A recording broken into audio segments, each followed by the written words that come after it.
So आजको भिडियोमा हामीले चर्चा गर्दैछौँ नेपालको संवैधानिक विकासक्रम, नेपालको कन्स्टिट्युसनल क्रोनोलोजी कस्तो किसिमको रहेको छ र अहिलेसम्म आउँदाखेरि चाहिँ कुन कुन संविधानहरू जारी भए, कुन संविधानमा के कस्ता विषयवस्तुहरू अन्तर्निहित थिए, त्यो कन्टेन्ट रहेको छ। र यहाँ तपाईँले देख्न सक्नुहुन्छ स्क्रिनमा, यो सानो फन्टमा छ, सो मैले तपाईँको त्यति क्लियर नहुन सक्छ स्क्रिनमा। यहाँ चाहिँ मैले अलिक ठुलो लेख्ने छु, यसलाई चाहिँ डिटेलमा म राख्ने छु। सो तर यो चाहिँ यसमा यति स्पेसलाई मैले अलरेडी युज गर्ने भएकोले सो अलरेडी लेखिएको छ यहाँ। अब हेरौँ, अब यदि 2004 सालदेखि अहिलेसम्मको चाहिँ कुरालाई हामीले निहाल्ने हो भनेपछि 2004 to 2078 मा छौँ अहिले। यति बेला करिब करिब 7 दशक 70 वर्षभन्दा पनि बढीको चाहिँ हामीले चाहिँ भनौँ न एउटा टाइम स्प्यान लाई एक्सपिरियन्स गरेका छौँ संविधानको चाहिँ। र अहिलेसम्म आउँदाखेरि चाहिँ 7वटा संविधानहरू चाहिँ हामीले देखेका छौँ। 7वटा संविधान नेपालले पाएको छ भनौँ, तर त्यो मध्ये 6वटा संविधानहरू कार्यान्वयन भयो, इम्प्लिमेन्टेड भए, तर एउटा संविधान एनाउन्स मात्रै भयो, जुन पहिलो संविधान त लागू नै हुन सकेन होइन। सो त्यो पहिलो संविधान भनेको चाहिँ 2004 को जुन नेपाल सरकारको वैधानिक कानुन 2004 रहेको थियो, त्यो चाहिँ तपाईँको लागू हुन सकेन। यदि नेपालको संवैधानिक विकासक्रममा चाहिँ लागू नभएको संविधान कुन हो भनेर सोधिन्छ भने नेपाल सरकारको वैधानिक कानुन 2004 भनेको चाहिँ तपाईँको इम्प्लिमेन्ट नभएको अथवा चाहिँ कार्यान्वयनमा नआएको संविधान हो। र अहिलेसम्म चाहिँ कतिवटा संविधान नेपालमा आए भन्ने क्वेसन सोध्छ भने डाइरेक्टली 7वटै हो, तर तपाईँको चाहिँ कार्यान्वयन भएको चाहिँ 6वटा, एउटा चाहिँ कार्यान्वयन नभएको। डिटेलमा जान्छौँ हामी। र सब्जेक्टिभमा पनि तपाईँलाई लेख्नु पर्यो भनेपछि यस्तो विकासक्रम सोधिराखेको हुन्छ अफिसरमा, नासुमा होइन, खरदारमा यो लेभलको विकासक्रम चाहिँ नसोध्ला होइन। बट यो तपाईँलाई सबै लेभलमा चाहिँ काम लाग्छ। र अब्जेक्टिभ एमसिक्यूमा पनि तपाईँको यदि सर्ट क्वेसनमा यसमा कति छ, यसमा के छ प्रावधान भन्ने त्यस्तो आइराखेको हुन्छ। So this is very important video र सब्सक्राइब गर्न सक्नुहुन्छ हाम्रो च्यानल द लोकसेवा यस्तो भिडियोहरूको लागि। अब हामी अब 1 by 1 जान्छौँ, हरेक संविधानको बारेमा चाहिँ डिटेल हामी कुरा गर्छौँ। अब सुरुमा हेरौँ, पहिलो जुन रहेको छ नेपालको संवैधानिक विकासक्रमको पहिलो संविधान, नेपाल सरकारको वैधानिक कानुन 2004, त्यसको हामी डिटेल कुरा गर्छौँ।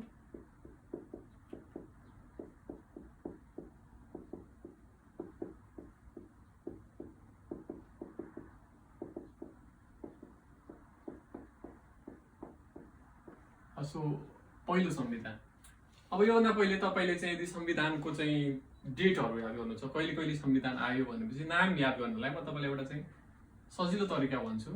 2004, त्यसपछि 2007, त्यसपछि 15, 47, 63, र मलाई लाग्दैन कि यो 63 र 72मा प्रब्लम होला, किनकि यो अहिलेको संविधान अलरेडी 72 मा आएको, यो सबैलाई थाहा हुन्छ, छुट्टै याद गर्नु पर्दैन। 63 याद गर्नु पर्दैन र जहाँसम्म 47 पनि धेरैले याद गर्नु पर्दैन। अब बिचमा कति आयो भने चाहिँ यो एउटा छुटेको रहेछ, तपाईँले यो अङ्क मात्र याद गर्दा पनि पुग्छ। 4, 7, त्यो पछि 15, 19, यो याद गर्यो भने किन पुग्छ भनेपछि यो पछि फेरि 19 पछि 47 नै छ होइन। सो यो त अलरेडी रिपिट भइ नै हाल्छ, सो त्यो लेख्नु परेन। 471519 मात्रै तपाईँले याद गर्यो भनेपछि अलमोस्ट सबै डेट याद हुन्छ, किनभने चाहिँ पछिल्लो संविधान 72 को, त्योभन्दा पहिलेको 63 को हामीलाई अलरेडी थाहा नै छ होइन। र बिचमा कुन कुन आयो भनेपछि 47 भनेको 2004 मा आयो, 2007 मा आयो, त्यसपछि 15 मा आयो र 19 मा आयो। त्यो पछि हेर्नुहोस् फेरि कुन आयो भनेपछि यहाँ पहिलो दुईवटा जुन अङ्क छन् 4 र 7, 47 को, सो त्यो नै आयो। 47 पछि 63 र 72, सो यसरी 471519, 47, 15, 19 याद गर्नु होला। यदि तपाईँलाई चाहिँ कहिले कहिले आयो भन्ने याद गर्नु छ भने जस्ट 3 डिजिट, तर यहाँ कमा दिँदाखेरि 4 र 7 लाई एउटैमा नराख्नु होला। 47 साल सुरुमा होला, फेरि 2004, 2007, 47, 15, 19 यो चाहिँ याद गर्नु होला। त्यो पछि चाहिँ कुन त 47 नै हो, यहाँ हेर्नु दुईटा अङ्क आउँदाखेरि 47 आउँछ। So this is the simple, तपाईँले चाहिँ ठिक युज गर्न सक्नुहुन्छ। अब त्यसको नाम पनि तपाईँलाई थाहा हुनु पर्यो। अब सुरुमा त्यस्तो गाह्रो छैन, वैधानिक कानुन छ, यो याद गर्नु पर्यो, वैधानिक कानुन। अब नेपाल सरकारको भन्ने पुरै यस्तो वर्डहरू युज गर्नु पर्दैन, किन तपाईँलाई यदि अप्सनमा यो क्वेसन एमसिक्यूको लागि तपाईँले एटेम्प गर्न खोजिरहेको भने चाहिँ त्यहाँ अलरेडी अप्सन नै हुन्छ होइन। वैधानिक भन्ने शब्दलाई याद गर्दा हुन्छ, यो शब्दलाई। कानुन त अलमोस्ट धेरैमा छ होइन, अरूमा छैन, यसमा मात्रै छ होइन। त्यो पछि शासन विधान, अन्तरिम हो होइन, तर शासन विधान याद गर्नु पर्यो यस्तो शब्द। त्यो पछि नेपाल अधिराज्यको संविधान 2015 र नेपाल अधिराज्यको संविधान 2047, यो चाहिँ हेर्नुहोस् 47 को र 15 को मिल्दो जुल्दो छ। अधिराज्यको संविधान याद गर्नु पर्यो। अब नेपालको संविधान यो 19 को र फेरि अहिलेको बाद सेम छ। 19 को र तपाईको के छ वर्तमानको सेम छ। त्यस्तै गरी के छ त यो तपाईको अन्तरिम भनेको चाहिँ 2 को एउटा चाहिँ 7 को अन्तरिम भन्छ, एउटा 63 को अन्तरिमको कुरा छोड्दिउँ। अधिराज्यको कुरा गर्ने भने चाहिँ 15 र 47 को नाम फेरि सेम छ।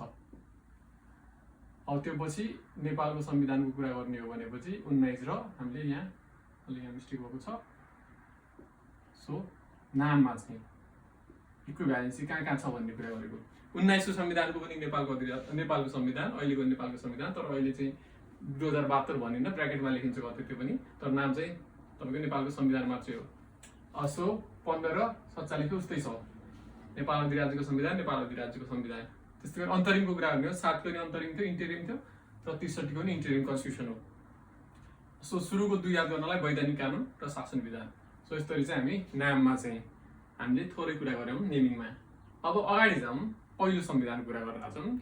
I don't want to make this video so longer, त्यही भएर चाहिँ अलिक छिटो गर्नेछु। तपाईँले चाहिँ पज गर्न सक्नुहुन्छ if you want to note down this points anywhere, होइन, कुनै पनि बेला तपाईँले चाहिँ यसलाई चाहिँ पज गर्न सक्नुहुन्छ। सो अब यसको बारेमा कुरा गर्ने हो भनेपछि यो 2004 को जुन नेपाल सरकारको वैधानिक कानुन 2004 छ, यो घोषणा भएको चाहिँ पहिलो संविधान हो नेपालमा चाहिँ, अथवा नेपालको संवैधानिक इतिहासको पहिलो संविधान हो। अब यो चाहिँ 2004 माघ 13 गते घोषणा कहिले भयो त? 2004 को माघ 13 गते घोषणा भयो। कोबाट? पद्म शमशेर, तत्कालीन श्री 3 अथवा प्रमुख भनौँ प्रधानमन्त्री पद्म शमशेरले घोषणा गर्नुभयो। मैले श्री 3 भनेर पुरै लेखिरहेको छैन, जस्ट तपाईँलाई रिमेम्बरको लागि हो, त्यो तपाईँले याद गर्नु सक्नुहुन्छ। त्यसमा मैले पुरै एकदमै महाराज धिरा यस्तो वर्डहरू लेख्दैन। अब त्यो पछि अगाडि हेरौँ, यसमा के कति थिए भन्दाखेरि चाहिँ 6 भाग, त्यस्तै गरी तपाईँको 68 धारा र 1 अनुसूची रहेका थिए।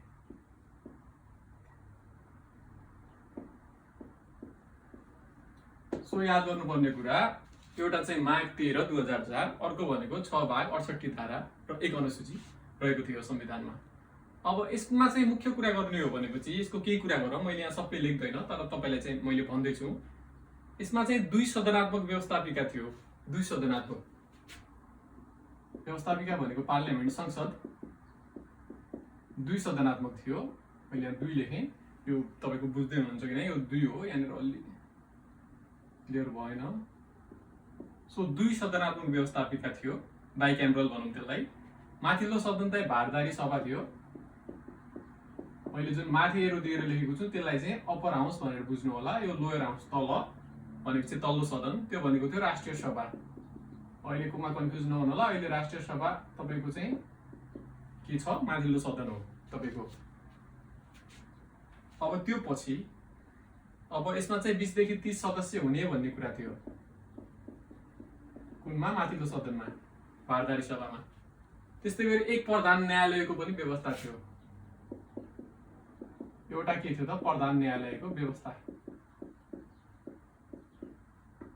यो संविधानले प्रत्याभूत गरेको थियो। अब लागू हुन सकेन अनफर्चुनेटली, नत्र यो पहिलो संविधान हुनेवाला थियो, कार्यान्वयनमा आएको। सो यो चाहिँ बेसिक कुरोहरू, यो नेपाल सरकारको वैधानिक कानुन 2004 को। अब त्यो पछि हेरौँ दोस्रो संविधान।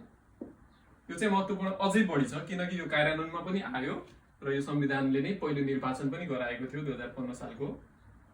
सो अब यसलाई चाहिँ निकै महत्त्वपूर्ण मान्न सकिन्छ। अन्तरिम संविधान, नेपालको अन्तरिम शासन विधान 2000, मैले नेपालको लेखिराखेको छैन, अन्तरिम शासन विधान 2007। अब हेर्नुहोस्, मैले पढ्दाखेरि तपाईँलाई चाहिँ एकदमै चाहिने कुराहरू मात्र राखिराखेको छु, किनकि धेरै भिडियोहरू देखिरहेको छु, त्यसमा धेरै लेन्थी कुराहरू, एकदमै तपाईँको जार्गनहरू त्यस्तो कुराहरू पनि इन्क्लुडेड हुन्छ। बट म त्यो कुराहरूलाई चाहिँ स्किप गरिराखेको छु, यहाँ राखिराखेको छैन, ताकि तपाईँलाई एकदमै चाहिने कुराहरू मात्रै तपाईँले प्राप्त गर्न सक्नुहुनेछ। अन्तरिम शासन विधान 2007 रहेको छ, होइन? यसको घोषणाको कुरा गर्ने हो भनेपछि 2007 को चैत्र 29 गते यो चाहिँ घोषणा भएको थियो। कसले गरेका थिए घोषणा? श्री 5 त्रिभुवनले गरेका थिए। सो यो चाहिँ प्रजातन्त्र स्थापना भइसकेपछि घोषणा भएको थियो। फागुन 7 गते आयो, त्यसपछि त्यसको 2 महिनापछि करिब 2.5 महिनापछि आयो भनेपछि त्रिभुवनले चाहिँ घोषणा गर्नुभयो। अब यसमा चाहिँ 7 भाग के कति रहेका थिए त भन्ने कुरा हो। यो पहिलो चाहिँ घोषणा, यहाँ पनि हेर्नुहोस् यो घोषणा हो। यो मैले यति पछाडि घोषणा लेखेको छैन, बुझ्नु होला, एनाउन्स डेट हो यो। 7 भाग 74 धारा र यसमा चाहिँ 4 अनुसूची रहेको थिए।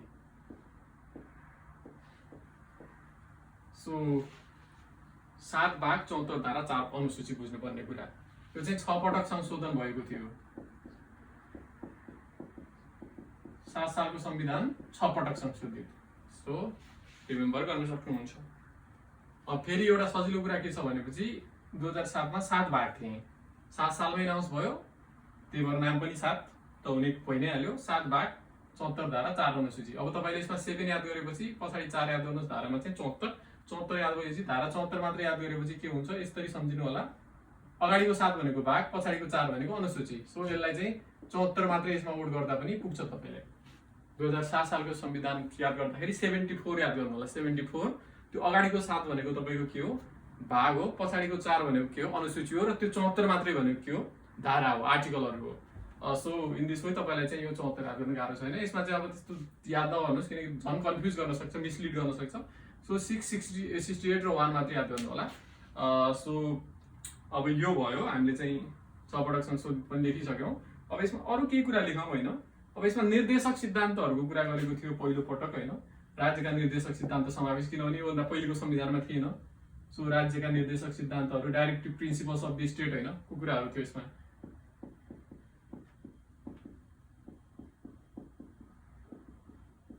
समावेश।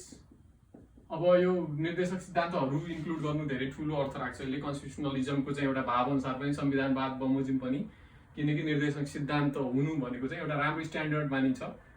सो त्यो पछि अब राजाप्रति उत्तरदायी मन्त्रीमण्डल जो क्याबिनेट थियो त्यो चाहिँ तपाईको चाहिँ को प्रति एकाउन्टेबल थियो त, किङ प्रति थियो, राजाप्रति एकाउन्टेबल थियो, जनताप्रति थिएन। सो मैले त्यो लेखिन, मैले जस्ट एनाउन्स मात्रै गरे मुखले। अब एक सदनात्मक व्यवस्थापिका थियो। हेर्नुस् व्यवस्थापिका मैले यहाँनिर दुईटा तान्नु परेन, लोयर र तल भन्ने कुरै छैन किनकि सिंगल भएको कारणले अपर र लोयरको कुरा भएन। यहाँ के थियो त तपाईको एक सदनात्मक थियो व्यवस्थापिका पार्लियामेन्ट, जसको नाम थियो के त सल्लाहकार सभा। सल्लाहकार सभा नामको चाहिँ के थियो त युनिक्यामरल पार्लियामेन्ट थियो। सो अब त्यो पछि अरु हेरौं। प्रधान न्यायालयको व्यवस्था यसमा पनि कन्टिन्यू छ। यहाँ प्रधान न्यायालयको कुरा गरेको थियो, यसमा पनि प्रधान न्यायालय। मैले यसलाई सर्टमा प्रन न्यायालय दिएको छु हेर्नुस्। सो तपाईले बुझ्नु होला प्रधान न्यायालय भनेर। यो चाहिँ एज अ जुडिसियरीको पार्टको रूपमा के थियो त प्रधान न्यायालयको व्यवस्था थियो। त्यसपछि पब्लिक सर्भिस कमिसनको व्यवस्था पनि थियो। सो मैले यहाँ सर्टमा पीएससी लेख्दै छु, अहिले पनि पब्लिक सर्भिस कमिसन नै भन्छ इंग्लिशमा लोकसेवा आयोगलाई। सो यसमा के थियो त रिक्रुटमेन्टको लागि चाहिँ कर्मचारी भर्नाको लागि के थियो तपाईको पब्लिक सर्भिस कमिसनको व्यवस्था रहेको थियो। सो पीएससी को व्यवस्था भनेर लेख्दियौं। यो तपाईले बुझ्नको लागि मैले धेरै वर्डहरु कम युज गर्न खोजिराखेको छु। पीएससी को व्यवस्था थियो र महालेखा परीक्षक र निर्वाचन आयोग पनि थिए। एज अ संवैधानिक अंगको रूपमा के थियो त पब्लिक सर्भिस कमिसन बाहेक पनि के थियो त महालेखा परीक्षक र निर्वाचन आयोग पनि थिए। महालेखा परीक्षक मैले सर्टमा लेखे मलेप प्लस र लेखौं, प्लस नलेखौं, र निर्वाचन आयोग नि आ भनेर लेखेको छु। इलेक्सन कमिसन बुझ्नु होला, निर्वाचन आयोग। सो यसको व्यवस्था रहेको थियो। लोकसेवा आयोगको व्यवस्था थियो पब्लिक सर्भिस कमिसनको, तर नाम चाहिँ लोकसेवा आयोग थिएन, पब्लिक सर्भिस कमिसनै थियो नाम नै। सो अलरेडी सो तपाईले लोकसेवा आयोगको व्यवस्था भनेर नलेख्नु होला, यसमा पब्लिक सर्भिस कमिसन नै भनेर चाहिँ त्यो लेखिएको थियो संविधानमा। सो हामीले ट्रान्सलेट गर्न मिल्दैन त्यसलाई। सो पब्लिक सर्भिस कमिसनको व्यवस्था रहेको थियो। त्यसैगरी महालेखा परीक्षक र निर्वाचन आयोगको पनि व्यवस्था रहेको थियो। त्यसैगरी प्रधान न्यायालयको रूपमा चाहिँ के थियो त एउटा प्रधान न्यायालय थियो। सो यो कुरा भयो दोस्रो संविधान, जुन के हो कार्यान्वयनमा आएको पहिलो संविधान पनि हामी मान्न सक्छौं। अन्तरिम शासन विधान 2007।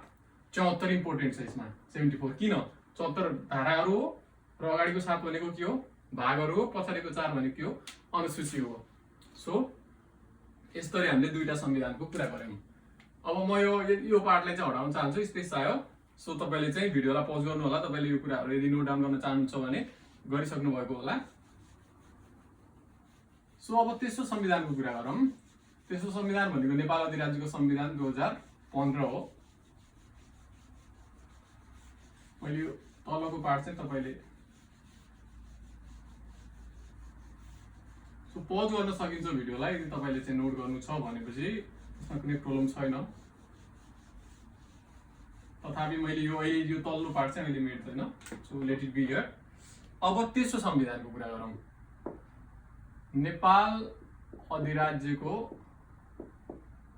संविधान 2015 संविधान 2015। सो यो भनेको के हो त तपाईको हाम्रो संवैधानिक विकासक्रमको तेस्रो संविधान। अलि यसको चाहिँ कलर पनि अलि थोरै आइराखेको छ। सो म अर्को कलर युज गरिराखेको छु। सो कन्फ्युज नहुनु होला, कुनै हेडिङ दिइरहेको छ कि भन्ने नसोच्नु होला। Just I am using this just because that is already finished. So Nepal अधिराज्यको संविधान 2015 को कुरा गरौँ। 2015 को फागुन 1 गते घोषणा भएको थियो। 15 फागुन 1 मा एनाउन्स भएको थियो। कोबाट? राजा महेन्द्रबाट। सो यो भनेको के भयो? पहिलो कुरा हामीले राख्यौं। यो के हो त? यो डेट भनेको घोषणा बुझ्नु होला। त्यो पछि अब यो मस्यौदा तयार गर्ने चाहिँ को थिए त? भगवती प्रसाद सिंह हुनुहुन्थ्यो। यो मस्यौदाका चाहिँ के त जो मस्यौदा समिति थियो त्यो समितिको चाहिँ अध्यक्ष भनौं न, चेयर अफ दैट कमिटी, जसले चाहिँ मस्यौदा तयार गरेको थियो भगवती प्रसाद सिंह। किनकि अब नेपालको संवैधानिक विकासको कुरा गर्ने हो भने चाहिँ धेरै संविधान के छन् त ड्राफ्टेड कन्स्टिट्युसन हो। तपाईको कुनै संविधान सभाको निर्वाचन भएर भोट हालेर त्यो कन्स्टिट्युसनल एसेम्ब्लीको मेम्बरहरू चुज गरेर तिनीहरूले बसेर लेखेको संविधान होइन। सो यो एउटा मात्रै संविधान छ त्यस्तो जुन अहिलेको हो, करेन्ट संविधान सभाबाट बनेको। त्योभन्दा पहिले के थियो? मस्यौदा बन्थे र त्यसलाई चाहिँ लालमोहर लगाएपछि संविधान जारी हुन्थ्यो। सो यो पनि त्यस्तै संविधान हो। भगवती प्रसाद सिंहको चाहिँ अध्यक्षतामा के भयो त मस्यौदा तयार भयो। सो मैले यहाँ सर्टमा लेखेँ। सो भगवती प्रसाद सिंह चाहिँ याद गर्नु होला 2015 आउँदाखेरि। अर्को हेरौँ अब त्यो पछि अब परामर्श दिएका थिए सर आइभर जेनिङले, संविधानविद हुन्। सो बेलायती संविधानविद सर आइभर जेनिङले चाहिँ के गरेका थिए? नेपाल आएका थिए यो संविधान ड्राफ्ट हुँदाको लागि, यो संविधानको चाहिँ के ड्राफ्टिङ गर्नको लागि। सो को परामर्श भनेर बुझ्नुस्। त्यो पछि यसमा चाहिँ के छन् त कुराहरू? 10 भाग 77 धारा र 3 अनुसूची छन्। 10 भाग 77 धारा 3 अनुसूची। 1077 and 3। सो 77 छन्, अगाडिकोमा 74 थियो है। सो अब हिन्दू अधिराज्यको रूपमा स्थापित गरेको थियो कन्ट्रीलाई, नेपाललाई। नेपाली भाषालाई राष्ट्रभाषाको रूपमा मान्यता दिएको थियो। संविधान मूल कानुन भनेर चाहिँ यो संविधानले चाहिँ पहिलो पटक एनाउन्स गरेको थियो अथवा लेखेको थियो। योभन्दा पहिलेका दुवै संविधानले संविधान मूल कानुन भनेर चाहिँ के गरेका थिए? मेन्सन गरेका थिएनन्। So this is one of the important aspect of this constitution. संविधानलाई मूल कानुनको रूपमा चाहिँ परिभाषित गर्ने अथवा चाहिँ लेख्ने, मेन्सन गर्ने संविधान कुन हो भनेपछि 2015 को। अब त्यो पछि अगाडि जाऊँ। मौलिक हकको व्यवस्थाहरू थियो, फन्डामेन्टल राइटहरूको व्यवस्थाहरू थियो। एउटा चाहिँ यो संविधान वादको मर्मअनुरूप चाहिँ यसले के गरेको पालना गरेको देखिन्छ। फन्डामेन्टल राइट्सहरूको व्यवस्था थियो। यसमा 2 सदनात्मक व्यवस्था थियो। हेर्नुहोस्, अब व्यवस्थापिका लेखौँ हामी, पार्लियामेन्ट बुझ्नुहोस्। यो मैले एरो दिँदाखेरि माथिको चाहिँ अप्पर हाउस, तलको लोयर हाउस बुझ्नु होला। माथिल्लो तल्लो सदन थियो तपाईको चाहिँ प्रतिनिधि सभा, माथिल्लो थियो महासभा।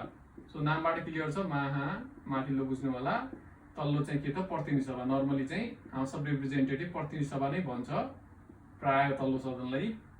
अब यसमा चाहिँ 109 सदस्य थिए तल्लोमा चाहिँ, र माथिल्लो महासभामा चाहिँ के थियो त तपाईको 36 सदस्य थियो।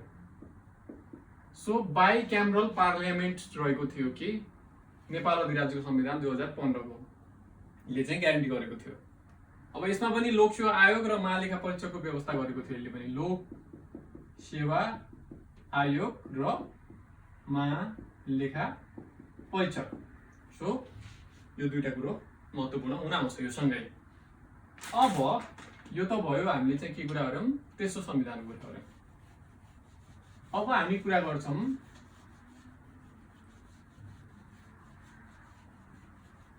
चौथो संविधान। चौथो संविधान भनेको नेपालको संविधान 2019।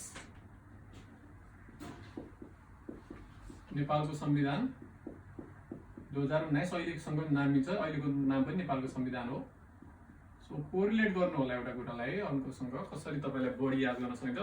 सो नेपालको संविधान 2019। अब यसको कुरा गर्ने हो भने चाहिँ 2019 पुस 1 गते यो चाहिँ घोषणा भएको थियो। 1 गते कोबाट? महेन्द्रबाट।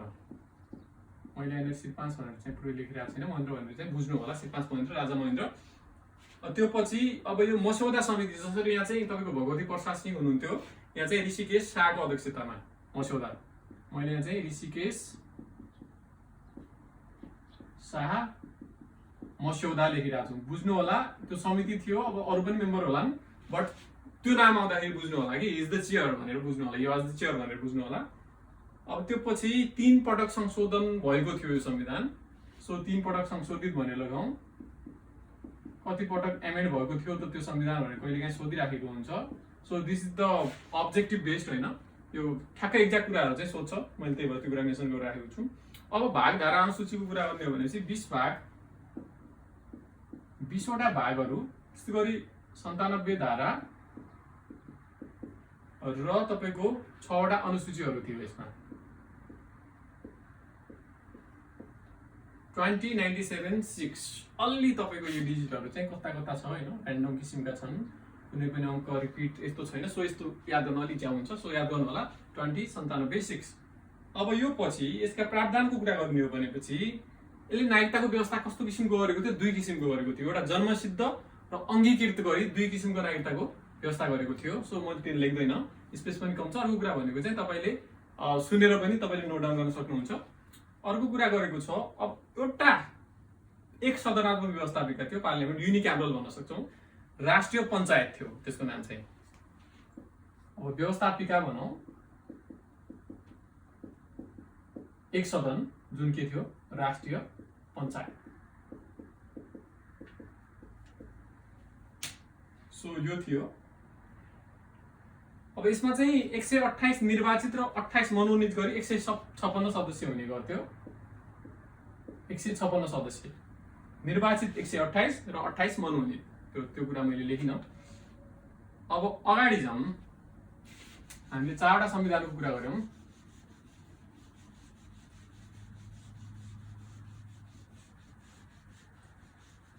अब 5औं संविधानको कुरा गरौँ। 5औं संविधान हो नेपाल अधिराज्यको संविधान 2047। यो संविधान चाहिँ तपाईको चाहिँ जति बेला चलिराखेको थियो, यही संविधानले देशलाई जति बेला चलाइराखेको थियो त्यति बेला चाहिँ हामी पनि जेहोस् भनौं न अस्तित्वमा थियौं। भन्न खोजेको चाहिँ मलाई पनि याद छ यो संविधान चाहिँ योभन्दा पहिलेको संविधानसँग हाम्रो त्यस्तो छैन। तपाईहरुले पनि योभन्दा पहिलेको संविधानको बारेमा त्यति सुन्नु भएको थिएन होला भनौं न बच्चामा चाहिँ। तर यो संविधान चाहिँ हामीले बुकमा पनि पढेका थियौं, आफ्नो स्कुलिङमा पनि। सो यो भनेको चाहिँ हाम्रो जेनेरेसनले चाहिँ देखेको संविधान भनौं न। अब यसको कुरा गर्ने हो भनेपछि अब 2047 साल कार्तिक 23 गते यो चाहिँ जारी भयो अथवा घोषणा भयो भनौं। अब राजा वीरेन्द्र हुनुहुन्थ्यो त्यति बेला। अब यसमा चाहिँ विश्वनाथ उपाध्याय भन्ने एउटा पात्र हामीले चाहिँ मस्यौदा समितिको चाहिँ अध्यक्षको रूपमा अथवा संयोजकको रूपमा लिन सक्छौं। संविधान सुझाव समिति गठन गरेका थिए राजाले। सो त्यो 10 सदस्यीय थियो, त्यसको चाहिँ अध्यक्ष विश्वनाथ उपाध्याय हुनुहुन्थ्यो, जो अहिले चाहिँ हुनुहुन्न, दिवंगत भइसक्नु भयो केही वर्ष पहिले। सो अब एकपटक पनि संशोधन भएन, यो चाहिँ एउटा इम्पोर्टेन्ट कुरा। संशोधन नै भएन। यसमा 23 भाग, 133 धारा र 3 अनुसूची रहेका थिए। सो अब त्यो पछि यो संविधानमा चाहिँ भएका के कुरा भन्ने हो भने सार्वभौम सत्ता नेपाली जनतामा थियो। यो चाहिँ एउटा संविधानवादको हिसाबले धेरै राम्रो कुरा। सबर्निटी के थियो त? जनतामा थियो। योभन्दा पहिलेको संविधानहरूले कहिले पनि नेपाली जनतामा सार्वभौम सत्ता दिएका थिएनन्, राजामा हुने गर्थ्यो। पहिलो संविधानले त श्री 3 मा राखेको थियो सार्वभौम सत्ता नेपाली जनतामा। त्यस्तै गरी कार्यकारिणी अधिकार जो एक्जिक्युटिभ पावर छ, कार्यकारिणी अधिकार चाहिँ कसमा थियो? दुईटामा थियो, श्री 5 र मन्त्री परिषदमा थियो। कार्यकारिणी अधिकार श्री 5 र मन्त्री परिषदमा। व्यवस्थापिका के थियो? 2 सदनात्मक थियो, बाइक्याम्ब्रल रहेको थियो। सो तपाईको माथिल्लो सदन भनेको राष्ट्रिय सभा, तल्लो सदन भनेको प्रतिनिधि सभा।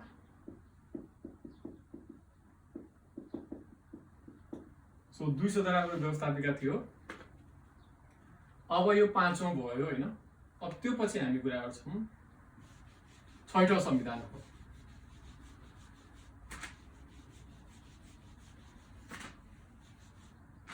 अब हेरौं 6औं संविधान, नेपालको अन्तरिम संविधान 2063।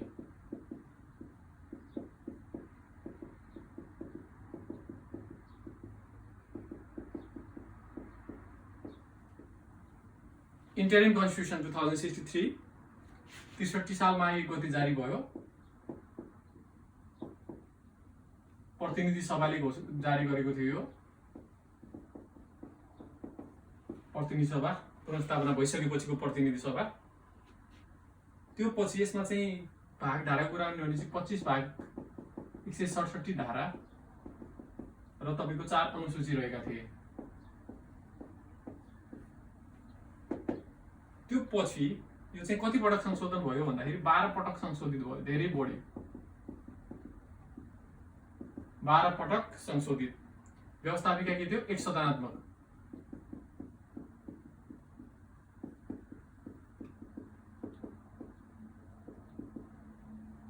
एक सदनात्मक के थियो त? व्यवस्थापिका थियो। अब हामी कुरा गर्छौं अहिलेको कुरा गरौँ थोरै। यसमा चाहिँ डिटेल त हामीले अरु भिडियो पनि बनाइराखेका छौं, पहिले पनि अपलोड भएको छ। र यसमा चाहिँ अब यो विकास क्रममा पनि अब राख्नुपर्ने हुनाले हामीले अहिलेको संविधानको कुरा गर्दैछौं। अब नेपालको संविधान ब्राकेटमा 2072 पनि राख्न सक्नुहुन्छ, तर नेपालको संविधान भनेपछि यो 72 कै बुझिन्छ अहिलेकै मौजुदा। 2072 साल तपाईको चाहिँ असोज 3 गते हो जारी भयो, राष्ट्रपति रामवरण यादवबाट।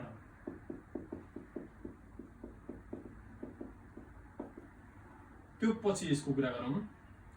यो अलि ठुलो छ, 35 भाग 308 धारा र 9 अनुसूची। हरेक कुरा बढी छन् यसमा, हेर्नुस्। भाग धारा अनुसूची सबै कुरा बढी छन् यसमा। अब त्यो पछि यसको विशेषता कुरा गर्ने हो भने संविधान सभाबाट निर्मित पहिलो यस्तो संविधान हो नेपालको संवैधानिक विकास क्रमको जुन चाहिँ कन्स्टिट्युसनल एसेम्ब्लीबाट बनेको थियो। सो एउटा यो चाहिँ निकै महत्त्वपूर्ण कुरा हो। यसमा चाहिँ 7 प्रदेशको संघीय संरचनाको कुरा छ यसमा, अथवा 7 प्रदेश सहितको संघीयता भन्न सक्छौं। अनि 3 तह छ। 7 प्रदेशको भन्नाले पनि अब 3 तहको संघीयता भन्दा ठिक होला, यो अलि नराम्रो सुनिन्छ। 3 तहको संघीय संरचना, 7 प्रदेशको व्यवस्था भनौं। सो अलि यो ठिक लाग्छ। नत्र कहिलेका के हुन्छ कि त्यही कुरालाई पनि अर्को हिसाबले भन्दाखेरि अलिक फरक जस्तो लाग्छ। अब त्यो पछि 13वटा के छन् त संवैधानिक अङ्गहरू छन्, निकै बढी। हेर्नुस्, निकायहरू भनौं। अब त्यो पछि 2 सदनात्मक छ। यसमा चाहिँ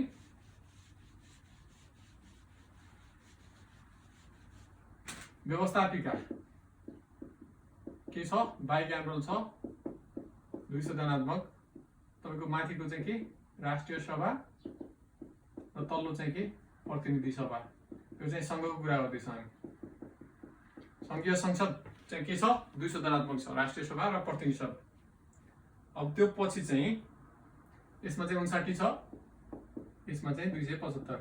सो यो सबै जोड्ने हो भने 334 हुन्छ पार्लियामेन्ट। फेडरल पार्लियामेन्टको कुरा गर्ने हो भने चाहिँ 334 के छन् त? मेम्बरहरू छन्, 59 र 275। यसमा चाहिँ 8 को दरले 7 प्रदेशबाट 56 र 3 मनोनित गरेर 59 हुन्छ। यो 275 हुन्छ। यसमा चाहिँ 165 चाहिँ प्रत्यक्ष र 110 चाहिँ समानुपातिक गरेर 275 हुन्छ। सो यसरी चाहिँ यो के हुन्छ? गठन हुन्छ प्रतिनिधि सभाको। त्यो पछि जेठ 15 मा बजेट आउनुपर्ने व्यवस्था गरेको छ। यो संविधानमै यस्ता कुरा लेखिएको छ। त्योपछि चाहिँ अन्तर प्रदेश परिषदको कुरा पनि गरेको छ। के विवाद आयो भनेपछि यसले चाहिँ निरूपण गर्ने भन्ने कुरा छ। 31 वटा मौलिक हक छन्।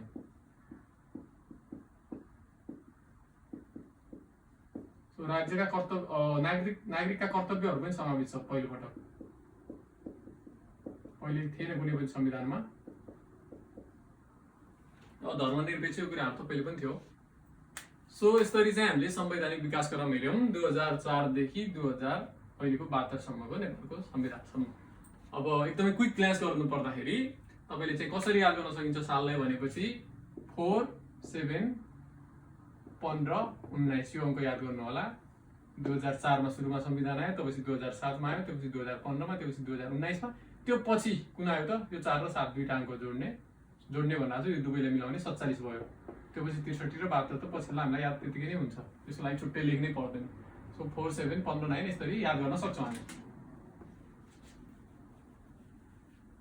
सो यसरी चाहिँ हामीले चाहिँ 7 वटा संविधानको बारेमा चाहिँ एकदमै सर्टमा चाहिँ आज कुरा गऱ्यौँ र अवश्य पनि यो भिडियो तपाईँलाई फलदायक हुनेछ भन्ने मेरो अपेक्षा रहेको छ। र यस्तै भिडियोहरूको लागि हाम्रो च्यानल सब्स्क्राइब गर्नु होला र यो भिडियोलाई पनि तपाईँले सेयर गर्न सक्नुहुन्छ। त्यसै गरी लाइक र कमेन्ट पनि गरिदिनु होला हामीलाई मोटिभेट गर्नको लागि। आजको भिडियोमा यति नै। हवस् त, नमस्ते।